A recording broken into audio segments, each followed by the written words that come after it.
அம்மா, கோபியை பாருங்கள் என்று கத்திக்கொண்டே ஓடி வந்தாள் ராணி.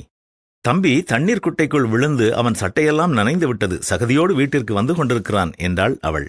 அம்மா வீட்டு வாசலுக்கு சென்றபொழுது ராணி சொன்னபடியே கோபி தலை முதல் கால் வரை சகதி நிறைந்தவனாக வீட்டை நோக்கி மெதுவாக ஊர்ந்து வந்து கொண்டிருந்தான். அது மழைக்காலம் என்பதால் குளிரில் நடுங்கிக் கொண்டே வந்தான். குளிரினாலும் அம்மா அடிப்பார்களோ என்ற பயத்தினாலும் அழுதுகொண்டே அவன் வந்தான். வாசலில் வைத்தே அவனுடைய உள்ளாடை தவிர மற்ற எல்லாவற்றையும் களைந்து கொடியில் போட்டுவிட்டு அவனை தூக்கி கொண்டு வந்து குளியல் அறையில் வெதுவெதுப்பான தண்ணீரில் குளிப்பாட்டினாள் அம்மா. அப்பொழுதும் அவன் தன்னுடைய அழுகையை நிறுத்தவில்லை. என்னடா இன்னும் அழுது கொண்டிருக்கிறாய், வேறு ஏதாவது அடிபட்டு இருக்கிறதா என்றாள் அம்மா.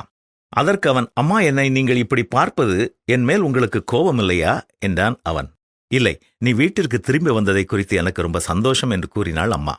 நான் போட்டிருந்த அந்த புதிய பேண்ட் சட்டை எல்லாம் அழுக்காகிவிட்டதே, தண்ணீர் குட்டை பக்கம் போகாதே என்று நீங்கள் சொன்னீர்கள், அதையும் கேட்காமல் நான் போய் அதில் இறங்கிவிட்டேனே என்று அழுதான். அதை பற்றியெல்லாம் பரவாயில்லை கோபி, நீ பத்திரமாக வீட்டிற்கு வந்ததே எனக்கு பெரிய சந்தோஷம் என்றாள் அம்மா. அந்த பிள்ளைகளுக்கு இரவு உணவு கொடுத்து பிள்ளைகளை படுக்க செய்த பின்னரும் கோபியின் அழுகையும் கேள்விகளும் அம்மாவை சுற்றி எதிரொலித்தன. கோபியைப் போலவே எத்தனை முறை நாமும் தேவையில்லாத பயத்துடனும் கேள்விக்குறியுடனும் வாழ்ந்து கொண்டிருக்கிறோமா? நாம் களைத்து போயிருக்கும் பொழுது, பயத்தோடும் இருக்கும் பொழுது, குற்ற உணர்வோடு இருக்கும் பொழுது, தனிமை உணர்வில் இருக்கும் போதும் நம்மை படைத்த இறைவனும் நம் கேள்விகளுக்கு பதில் கூற ஆயத்தமாக இருக்கிறார். கோபி அழுக்கடைந்தாலும் வீடு தேடி வந்ததைப் போல கடவுளை தேடி நாம் போகும்போது அவர் நம்முடைய பாவ அழுக்குகளையும் குற்ற உணர்வுகளையும் அகற்றி நிம்மதியோடு வாழச் செய்ய காத்து கொண்டிருக்கிறார். நாம் செய்ய வேண்டியதெல்லாம் அவரை தேடி வர வேண்டும், அவ்வளவுதான்.